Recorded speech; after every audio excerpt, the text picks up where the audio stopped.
નમસ્કાર તમામ વિદ્યાર્થી મિત્રોને નમસ્કાર. હાટલી નમસ્કાર. આજે સરસ મજાની 26મી જાન્યુઆરીનો દિવસ હતો અને આ 26મી જાન્યુઆરીનો જે દિવસ છે, 26મી જાન્યુઆરીના દિવસની અંદર બધા વિદ્યાર્થીઓને ખૂબ ખૂબ શુભેચ્છાઓ. અને તમે પણ મને શુભેચ્છા પાઠવવા માંગતા હોય તો તમે ઝડપથી કોમેન્ટ બોક્સની અંદર શુભેચ્છા પાઠવી શકો છો. જેટલું બને એટલું ઝડપથી શુભેચ્છા પાઠવો એટલે આપણે ભણવાની આગળ આપણે વખત. બરાબર છે? અવાજ આવે છે ને?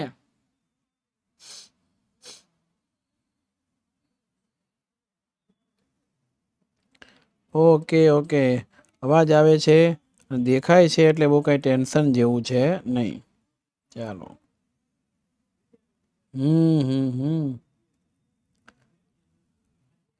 બહુ સરસ મજાની વાત આપણે કરીએ છીએ અને આ વાતની અંદર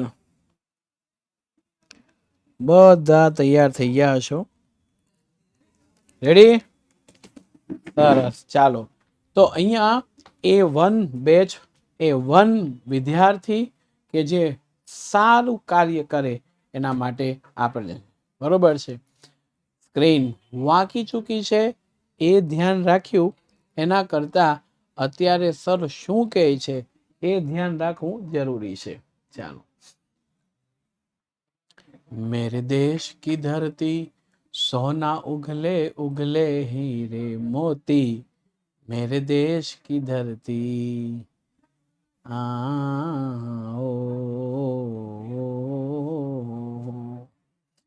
ये मेरे वतन के लोगों जरा आँख में भर लो पानी, जो शहीद हुए हैं उनकी जरा याद करो कुर्बानी.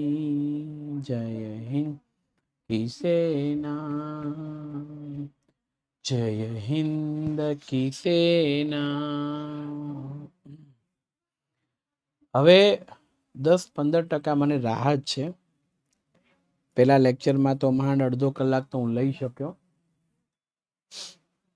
બરોબર છે? આજે થોડું વહેલું હું પૂરું કરવાનો પ્રયત્ન કરીશ. બરોબર? એટલે થોડું તમે ધ્યાન રાખજો.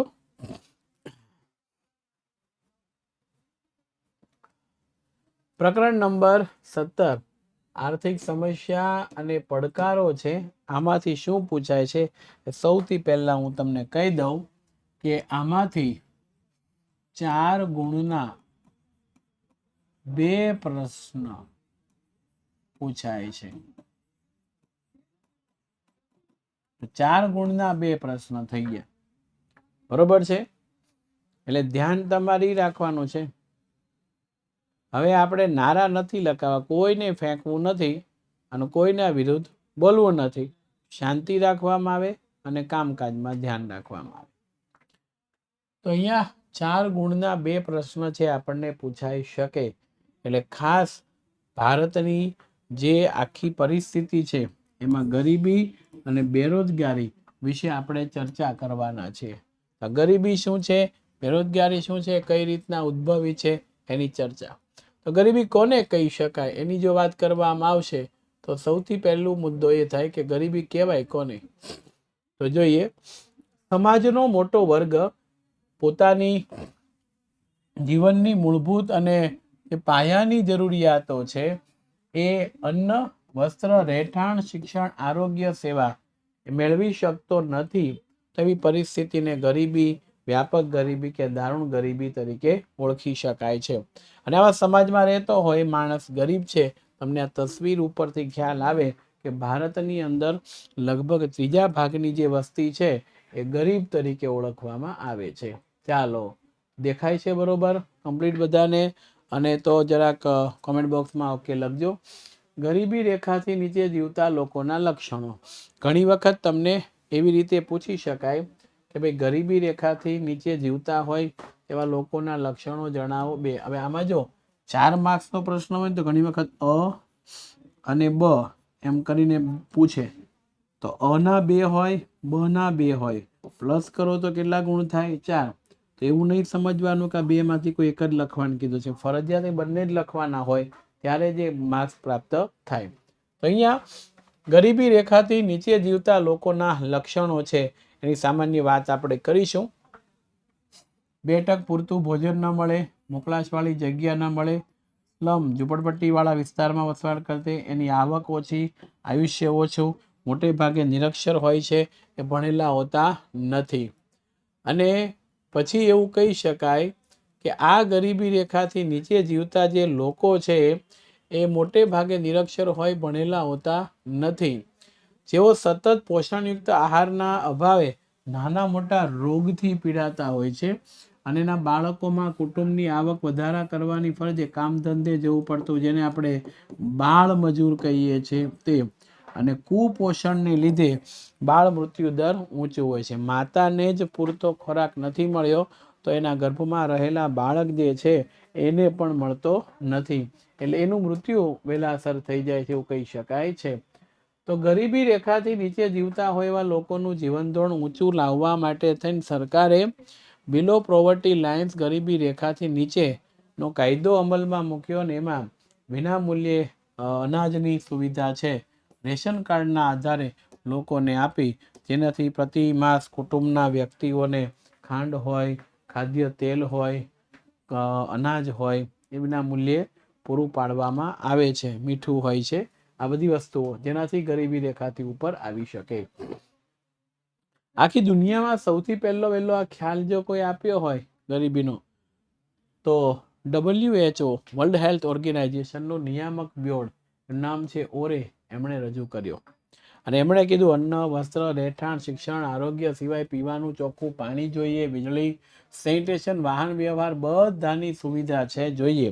આ બધી સુવિધા મળે ત્યારે વ્યક્તિ ગરીબીમાંથી બહાર આવી શકે છે.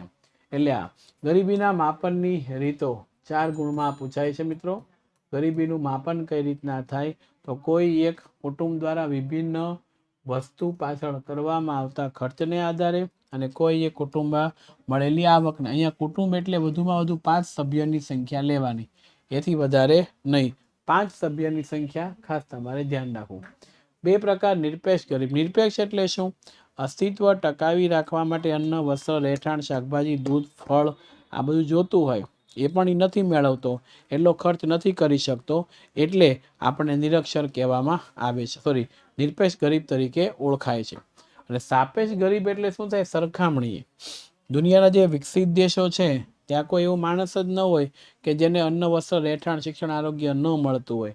તો એમાં 2 વ્યક્તિની સરખામણી થાય. એની આવક 10,000 રૂપિયા, બીની 20,000 રૂપિયા છે, સીની 30,000 છે. આમાંથી ગરીબ કોણ?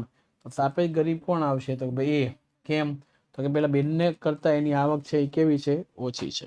તો જે ઓછી આવક ધરાવે છે, ઓછી આવક ધરાવતા હોય એવા જે વ્યક્તિઓ છે એને ગરીબ તરીકે ઓળખાય છે. ભારતમાં આજે આખું ગરીબી છે એ ગરીબીની વાત અહીંયા આપણને કરી છે, બરોબર. આમાંથી ખાસ તમારે ટૂંકા પ્રશ્નો આપણને પૂછી શકાય, એટલે ધ્યાન રાખવું. એક ચોરસ બોક્સ બનાવી દઉં, એ જરા ધ્યાન રાખજો. 2011માં ગરીબીમાં માથાદીઠ માસિક વપરાશી ખર્ચ 816, એટલે કુટુંબ દીઠ 4,080. કેમ કુટુંબ દીઠ 4,080 લાવ્યા? તો આપણને કીધું કે ભાઈ 816 કુટુંબ દીઠ કેટલા વ્યક્તિ હોય? 5 વ્યક્તિ હોય છે. 816 ગુણ્યા 5 કરો એટલે કેટલા થાય? 4,080.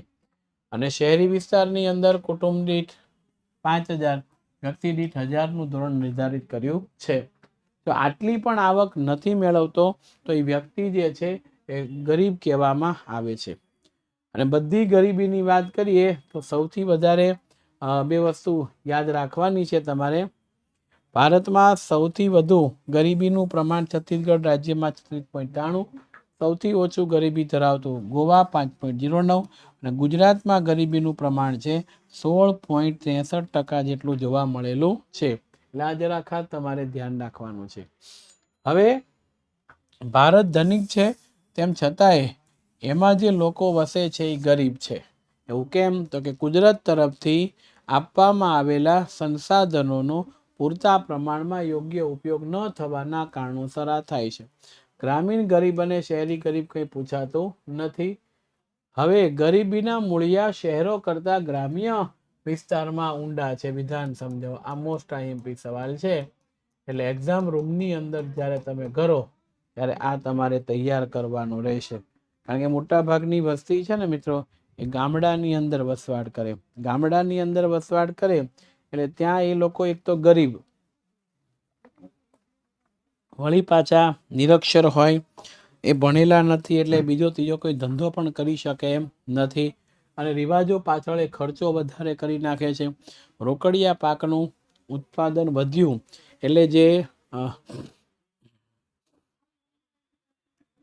રોકડિયા પાક છે એનું ઉત્પાદન વધ્યું, એના કારણોસર ખાદ્ય ખોરાક જે છે, અનાજ, કઠોળ, શાકભાજીનું વાવેતર ઘટ્યું, એના ભાવ વધ્યા, અને ગરીબો છે એ પેલા હેરાન થવા મળ્યા. અને આવક જ ઓછી હોય તો આ વ્યક્તિઓ છે એ પોતાનું દવાખાનાની સુવિધા, શિક્ષણની સુવિધા લઈ શકે નહીં. ગરીબી નિવારણની વ્યૂહરચના જણાવો. પરીક્ષાની અંદર આ સવાલમાં વ્યૂહરચના આપી છે, એટલે તમે તમારી જાતે તમારી મૌલિકતાથી જો આ સવાલ તમને પૂછાય તો લખી શકો છો. બરોબર છે? ઓકે, તમારી જાતે તમે લખી શકશો. એના 5 મુદ્દાઓ છે તમને આપવામાં આવ્યા છે, અને 5 મુદ્દા તમારી સામે છે. બરોબર છે? તો પહેલા મુદ્દામાં શું હતું કે પહેલા મુદ્દાની અંદર એટલું કીધું કે ભાઈ તમે એક વ્યૂહાત્મક રીતે એવું કરો કે ગરીબી હટાવોનું સૂત્ર લીધું છે. ગરીબી ક્યારે હટે?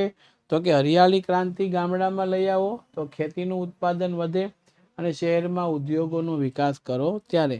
પણ આ વિકાસ ન થયો. ગામડામાં ધનિક ખેડૂતો હતા એ આશાવાદ ઠગારો નીવડ્યો, કારણ કે જે ધનિક ખેડૂતો હતા એ લોકો પાસે આવક રહી, ગરીબો પાસે કોઈ આવક રહી નહીં.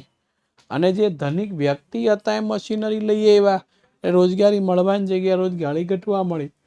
આમ ધનિકો વધારે ધરી અને ગરીબો વધારે ગરીબ બની જાય છે. બીજા મુદ્દાની અંદર આવકની અસમાનતાને દૂર કરવા માટે સરકારે શું કર્યું છે? તો કે ભાઈ ગરીબોના જીવન જરૂરિયાતની વસ્તુઓ છે ને, એ આ વસ્તુઓ સસ્તા અનાજની દુકાનોમાંથી આપવામાં આવી. એટલે માર્કેટની અંદર એ લોકોને ખોરાક સારો મળી રહે એ માટેની વ્યવસ્થા છે એ કરવામાં આવી બીજા મુદ્દાની અંદર. પછી ધનિક વર્ગ છે એનું ઉત્પાદન ઘટે, ગરીબ વર્ગની આવશ્યક વસ્તુનું ઉત્પાદન વધે, એ માટે આ ઘટના કરવામાં આવે. તમારી પાસે આ કાર્ડ હોય, તમે જોયું હોય છે. ત્રીજામાં ગરીબી નાબૂદી કરવા માટે તેને શું કર્યું? ગામડાની અંદર ખેતી સાથે સંકળાયેલી વસ્તુઓ છે એનું ઉત્પાદન વધે એ માટેના પ્રયત્ન કર્યા, ખેત મજૂરોને આવક થાય એટલે. અને ચોથા મુદ્દામાં કીધું છે વર્ષોથી ચાલી આવતા મોટા ઉદ્યોગોના સ્થાને નાના પાયા ઉપરના ઉદ્યોગો કે જેની અંદર ઉત્પાદન છે વધારે કરવા માટે માણસોની જરૂરિયાત પણ વધારે જોઈએ, તો એ બધા છે એને લાવવા માટેનો પ્રયત્ન ખાસ કરવામાં આવે છે. અને સ્વાવલંબન ક્ષેત્રે ઉપયોગ લીધો છે. અને ગામડાની અંદર તમામ પ્રકારની સુવિધા મળે. જો સરકારે બધી જ સુવિધા છે ગ્રામ્ય વિસ્તારની અંદર મળે એ માટેના પ્રયત્ન કર્યા. જો ગામડામાં બધી સુવિધા મળશે તો એવા વ્યક્તિઓ છે શહેરમાં આવશે નહીં, શહેરની અંદર આવશે નહીં તો આવા લોકો જે છે, સમજો, શહેરની અંદર આવશે નહીં તો આવા લોકો જે છે એ વધારે બેરોજગાર થશે નહીં. ગામડામાં ખેતી એક એવો વ્યવસાય છે કે જે નાના મોટા કોઈ પણ વ્યક્તિઓ કરી શકે છે. તો એ મુદ્દો આપણને આપે છે. ગામડામાં જ બધી શાળાઓ, કોલેજો શરૂ કરવામાં આવે. મહિલા સશક્તિકરણ, મહિલાઓ છે એમનો વિકાસ થાય તે, કારણ કે 2030 સુધીમાં વિશ્વમાંથી ગરીબીનું નિર્મૂલન કરવા માટે વિશ્વ બેંકે સ્વપ્ન સેવ્યું, પણ એના પગલે હજી આપણે ઘણી બધી કામગીરી કરવાની બાકી રહી ગઈ છે. એટલે સ્ત્રીઓનો વિકાસ થાય એ પણ એક જરૂરી હતું જે આપણને આપવામાં આવ્યું છે. બીજું, ગરીબી નિવારણ કાર્યક્રમ, પોવર્ટી એલિવેશન પ્રોગ્રામ, એમાં બધા પ્રોગ્રામ નથી કરવાના. જોજો 5 વિભાગની અંદર એને પૂછાય છે, બધા તમને ન આવડે તો ડોન્ટ વરી, બી હેપી. તેમ તે સાહેબ તો કરવાના કયા? તો જો હું એક પછી એક તમને કહી દઉં છું, એ તમારે કરવાના છે. હા, આવી ગયું. સૌથી પહેલું આ એક જ મિનિટ આવી તો કે પછી જતું રહ્યું. આ તમારે કરવાનું છે અને આ બહુ સરસ મજાનું છે. અને શું છે તમને કહી દઉં, ગ્રામોદયથી ભારત ઉદય યોજના છે. ગ્રામોદયથી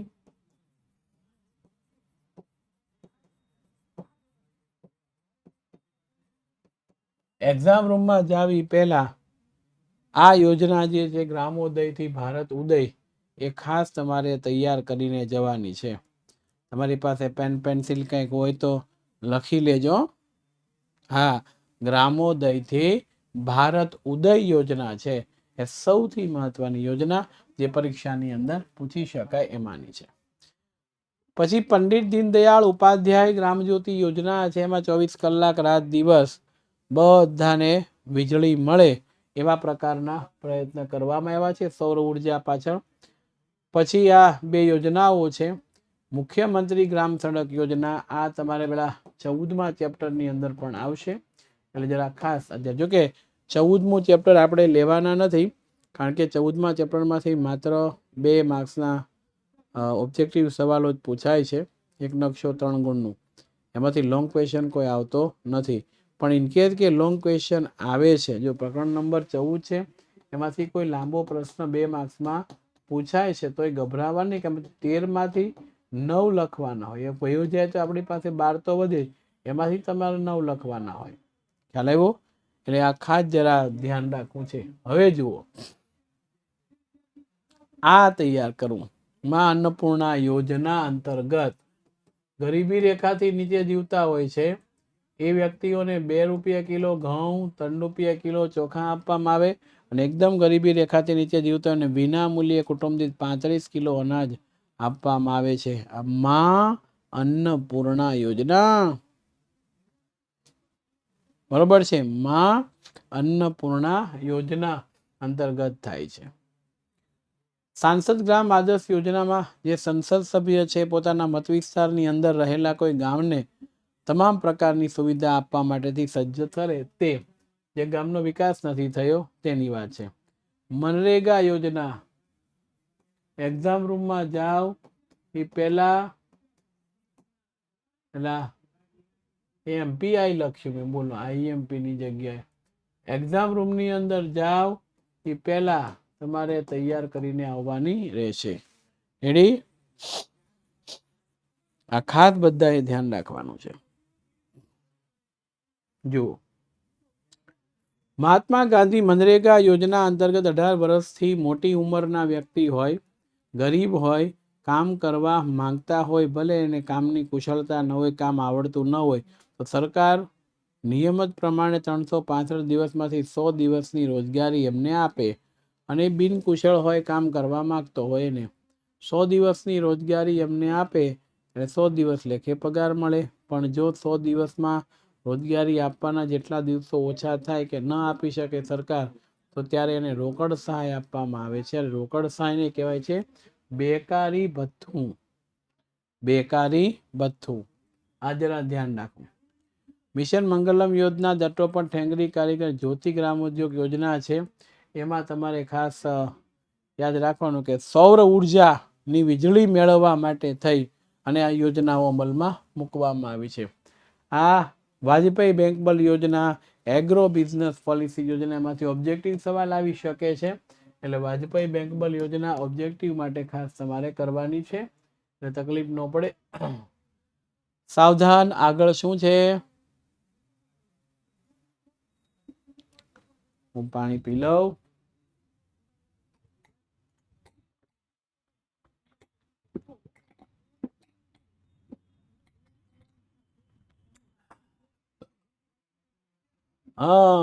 બેરોજગારી આગળ આવી રહી છે. ચાલો, બેરોજગારી એટલે શું? 15 થી 60ની વય જૂથની અંદર આવતા હોય એવા તમામ વ્યક્તિઓ કે જે કામ કરવાની, બજારના પ્રવર્તમાન વેતન દરે કામ કરવાની ઈચ્છા ધરાવતા હોય, શક્તિ વૃત્તિ લાયકાત ધરાવતા હોય, કામની શોધમાં હોય છતાં એને કામ નથી મળતું, ત્યારે એવા વ્યક્તિને બેરોજગાર તરીકે ઓળખવામાં આવે છે. અને આવી સામૂહિક પરિસ્થિતિને બેરોજગારી કહેવાય છે. એટલે આ વ્યાખ્યા છે આપણને 2 માર્ક્સની અંદર પૂછી શકાય, એટલે ખાસ જરા ધ્યાન રાખવી. હવે બેરોજગારીના બેરોજગારીના મુખ્ય સ્વરૂપો આવે છે. આ છે ઋતુગત બેરોજગારી, ઘર્ષણજન્ય, માળખાગત, પ્રચ્છન્ન અને ઔદ્યોગિક બેરોજગારી. ચાલો આ બેરોજગારીના પ્રકારો. એક્ઝામ રૂમમાં જાઓ ત્યારે તૈયાર કરીને જવાનું. મોસ્ટ આઈએમપી મારી દ્રષ્ટિએ પરીક્ષામાં પૂછાઈ શકે છે. ઋતુગત બેરોજગારી, અમુક ઋતુમાં કામ મળે અને અમુક ઋતુમાં ન મળે, ઋતુગત બેરોજગારી તરીકે ઓળખાય. ઘર્ષણજન્ય, જૂના યંત્ર જાય કે જૂની ટેકનોલોજી જાય અને નવી ટેકનોલોજી આવે ત્યારે શીખે ત્યાં સુધી શ્રમિક બેરોજગાર રહે છે. માળખાગત બેરોજગારી, ભારતીય અર્થતંત્ર છે ને પછાત અને રૂઢિચુસ્ત છે. આવું સામાજિક માળખું ધરાવે. પરંપરાગત રૂઢિઓ, રિવાજો, નિરક્ષરતા, માળખાકીય સુવિધાના અભાવને કારણે બેરોજગાર. પ્રચ્છન્ન કે છુપી, ઘણીવાર કામની અંદર જરૂરિયાત કરતાં વધારેના માણસો રોકાયેલા હોય છે. આ વધારેના માણસો કામ કરે કે ન કરે એનાથી કોઈ ફરક પડતો નથી. તો એવા વધારાના માણસોને કહેવામાં આવે છે છુપા કે પ્રચ્છન્ન બેરોજગાર. ઔદ્યોગિક બેરોજગારી, કોઈ ઉદ્યોગોમાં ફેરફાર થાય અને માણસે કામ વગરનું થવું પડે, ઔદ્યોગિક બેરોજગાર તરીકે ઓળખાય. શિક્ષિત બેરોજગારી એટલે માધ્યમિક શિક્ષણ મેળવ્યું હોય અને વ્યક્તિને કામ નથી મળતું ત્યારે એ કહેવામાં આવે છે બેરોજગાર. આ બેરોજગારીનું પ્રમાણ છે, ક્યાં કેટલી બેરોજગારી છે તે એ આપણને 4 ગુણની અંદર નહીં આપશે, બરોબર છે. પણ આ મુદ્દો ખાસ ધ્યાન રાખજો, બેરોજગારી ઘટાડવાના ઉપાયો આ પૂછી શકાય. અને આ હું અહીં લખી દો, તમે તમારી મૌલિકતાથી આ પ્રશ્નના જે જવાબ છે લખી શકશો, બરોબર છે. આમાં કોઈ બાંધછોડ નથી, તમે તમારી રીતે લખી શકો છો. એટલે એવા મુદ્દા હોય. પણ હા, 4 માર્ક્સની અંદર પૂછાય છે તો જો કોઈ ચોખવટ ન પાડી હોય તો આપણે બધા મુદ્દા લખવા પડે. ચોખવટ પાડી હોય તો 4 જ મુદ્દા આપણે લખવા પડે. ખ્યાલ આવી ગયો કે ના આવી ગયો? એટલે આ મુદ્દો ખાસ ધ્યાન રાખજો. અને હવે છેલ્લી જે મારી ઈચ્છા છે એ પ્રમાણે સરસ મજાનું આપણે જે વાત કરવાના છે એ પ્રશ્ન છે આ વિશ્વ શ્રમ બજાર. દુનિયાના દેશો જ્યારે એક દેશમાંથી બીજા દેશમાં પોતાના શ્રમિકોની આપ-લે કરે છે ત્યારે એમાંથી વિશ્વ શ્રમ બજાર ઉદ્ભવે. આનાથી એક ફાયદો થાય ને ગેરફાયદો. ફાયદો એ થાય કે વિદેશી નાણું છે એ આપણા દેશની અંદર આવે, અને ગેરફાયદો એ થાય કે વિદેશી નાણું તો આપણા દેશની અંદર આવે મિત્રો, પણ ગેરફાયદો એટલો થાય કે આપણા જે સારા માણસો હોય, ટેકનિશિયન મગજ ધરાવતા હોય, પ્રભાવીશીલ હોય, એવા પ્રતિભા માણસોની અહીંયા ઘટે છે. અનેક દેશમાંથી બીજા દેશમાં જાય ને આ બુદ્ધિધનનું બહિર્ગમન કહેવામાં આવે છે, બરોબર છે. આ બુદ્ધિ ચાલી સમજો, આજે આ ચાલ્યું જ આવે છે. બુદ્ધિશાળી સારા માણસો હોય છે અહીંયાથી જતા રહે છે. શા માટે? કે સરકાર પૂરતા પ્રમાણની અંદર રોજગારી આપી શકતી નથી માટે. એટલે પછી વિદેશમાં ભણવા માટે જાય, નોકરી ધંધો કરવા જાય, શિક્ષણ લેવા માટે જાય, કાયમી વસવાટ કરવા માટે જાય, કોઈ પણ કામ શીખવા જાય, કે કોઈ પણ પ્રકારે એક દેશમાંથી બીજા દેશની અંદર માણસો છે એ જાય ત્યારે એ વિશ્વ શ્રમ બજાર ઉદ્ભવે છે. ઓકે, એટલે મુદ્દો છે. અને હવે 19મું ચેપ્ટર આપણે લેવાનું છે. બહુ સરસ મજાનું ચેપ્ટર છે 19મું. જીવનની અંદર પૈસા પૈસા પૈસા, રૂપિયા રૂપિયા રૂપિયા છે ને. આમાંથી 3 માર્ક્સનો એક પ્રશ્ન, ધ્યાન રાખજો. 3 માર્ક્સનો એક પ્રશ્ન છે, આપણને બોર્ડની એક્ઝામમાં પૂછી શકાય છે. જો વાતને બરોબર સમજો, 3 માર્ક્સનો પ્રશ્ન છે, આમાંથી પૂછી શકાય છે. એટલે 3 માર્ક્સના જે પ્રશ્ન છે એની વાત.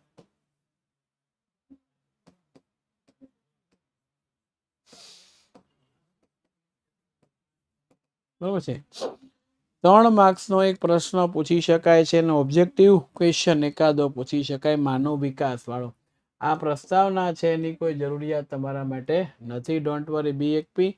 માનવ વિકાસનો અર્થ જો તમને પૂછે તો એક આ પહેલા લખવાનો. માનવ વિકાસ એ માનવીની આકાંક્ષા અને જરૂરી હોય તેવા જીવનની સુવિધા નિર્વાહ કરવા માટે થાય છે. મારે શું જોઈએ છે, સામે વ્યક્તિને શું જોઈએ છે, એના પ્રમાણે આધાર રાખી અને કામ કરે છે.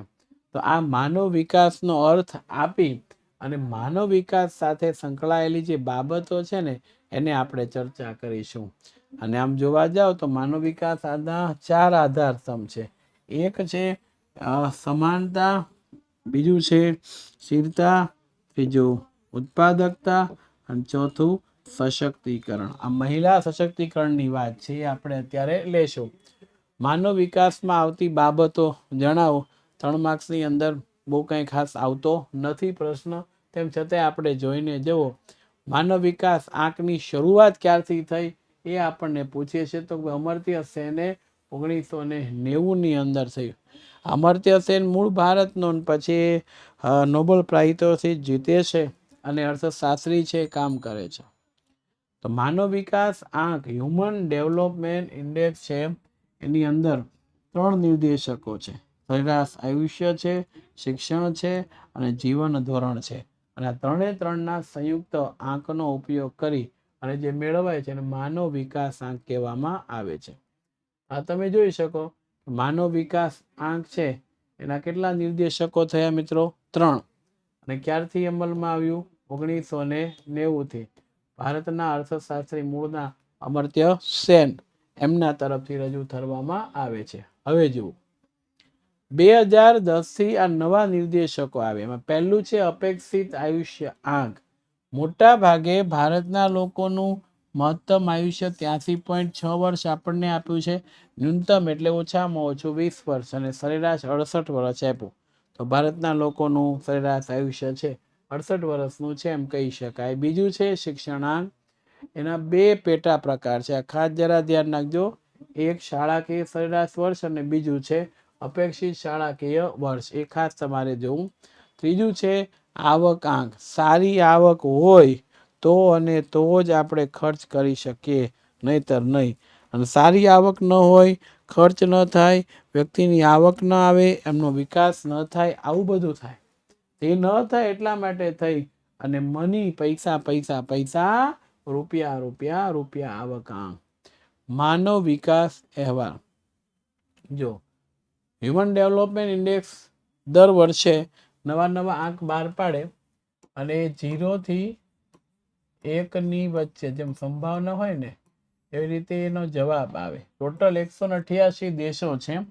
એમાં પ્રથમ નંબરે છે નોર્વે, બીજા નંબરે ઓસ્ટ્રેલિયા, સ્વિટ્ઝરલેન્ડ છે ત્રીજા નંબરે, તેમજ એશિયાઈ દેશમાં સિંગાપુર એ 11મા દેશ છે.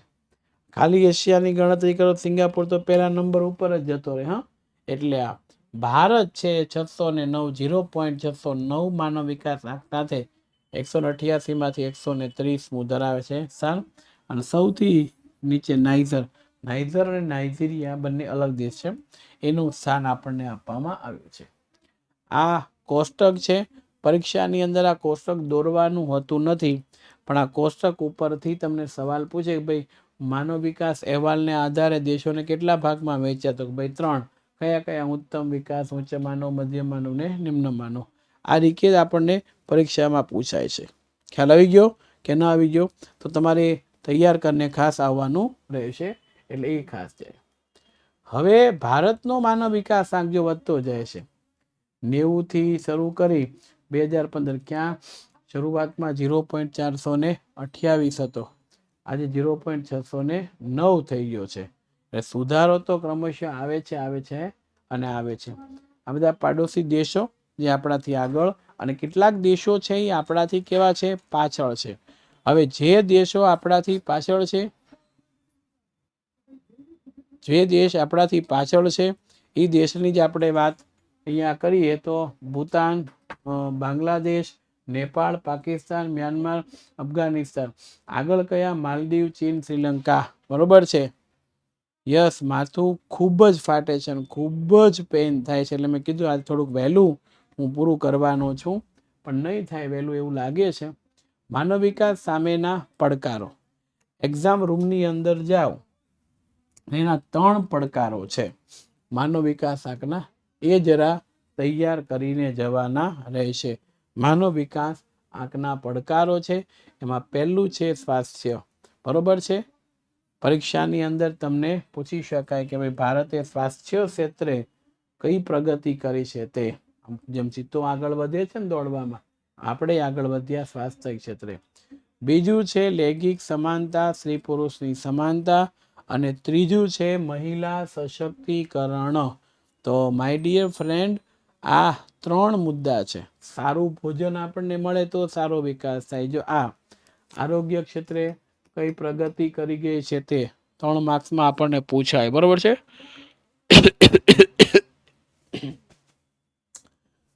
એમાંથી એક સવાલ વચ્ચેથી પૂછાય, આ બાળ રસીકરણ કાર્યક્રમ અંતર્ગત કયા કયા પ્રકારના રસીકરણ આપવામાં આવે છે. તો આ બાળ રસીકરણ અંતર્ગત કાર્યક્રમ મુજબ રસી આપવામાં આવે છે. ઓકે, ઘણી બધી રસીઓ વિશે તમારે લખવાનું થશે. લૈંગિક સમાનતા, અહીં પૂછાય કે ભારતમાં સ્ત્રીઓ સાથે કેવા પ્રકારનો ભેદભાવ રાખવામાં આવે છે. બરોબર, આ જે ભેદભાવ રાખવામાં આવે છે એ આ એની વાત. પણ વર્તમાન સમયની અંદર ભારત છે એ ખૂબ આગળ વધ્યો. કેમ આગળ વધ્યો? તો કે સ્ત્રી પુરુષની સમાનતા આવવા મળી, દીકરીઓને શિક્ષણ આપવા મળ્યા અને ઊંચી પદ આવક સાથે જોડાવા મળ્યા. તે તો મહિલા સશક્તિકરણ એટલે કે વર્તમાન સમયની અંદર મહિલાઓ વર્તમાન સમયમાં મહિલાઓ કેવા પ્રકારના કાર્ય કરે છે. માત્ર ને માત્ર ઘરમાં રસોઈ બનાવવાનું કામ છે એ નહીં, એનાથી પણ આગળ છે મહિલાઓ વધી ગઈ છે.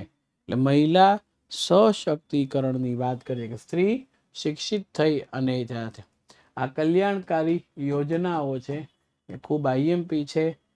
એમાંથી ઓબ્જેક્ટિવ સવાલો ખાસ પૂછાય છે. બરોબર, એ તમારે ખાસ કરવાના. ઈસવીસન વાળા પૂછાય છે. મહિલા શોષણ અટકાવવાની ત્યાં 3 ગુણમાં ખાસ પૂછાય છે. એમાં અભિયમ યોજના વાળો ખાસ ટીક કરી દઉં છું. તે એનો ફોન નંબર છે 181 અભિયમ યોજના. અને પેલું ચિત્ર વાળો પ્રશ્ન પૂછી શકાય આમાંથી. રેડી? ચિત્ર વાળો 1 મિનિટ, પાણી પી લો, મને વોમિટિંગ જેવું થવા કેમ મળ્યું છે.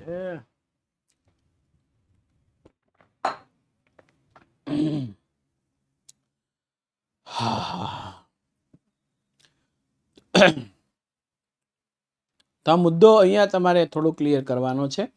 પેલું ચિત્ર આવે છે અને એવા જે ચિત્રવાળો જે પ્રશ્ન છે એ આપણને પૂછાય છે. એટલે જરા એક ધ્યાન રાખવું. હા, આ એક સવાલ તમને કહી દો, કરતા જજો. એક્ઝામ રૂમમાં જાવ એટલે આખા ચેપ્ટરનો સૌથી અગત્યનો સવાલ છે આ. 3 ગુણની અંદર પૂછાય છે. આઈએમપી સવાલ છે. જો આ અને ઈ છે મહિલા સમાનતા અંગે ગુજરાત સરકારની વિવિધ યોજના. ઓકે, બ્લેક પેનથી લખવું એના કરતાં આપણી બ્લુ પેન રહેવા દેવી સારી. બરોબર છે. સોરી માય ડિયર ફ્રેન્ડ, થોડુંક હવે વોમિટિંગ જેવું થાય એટલે ફરીથી આપણે મળીશું. ત્યાં સુધી રજા આપશો. જય હિન્દ, જય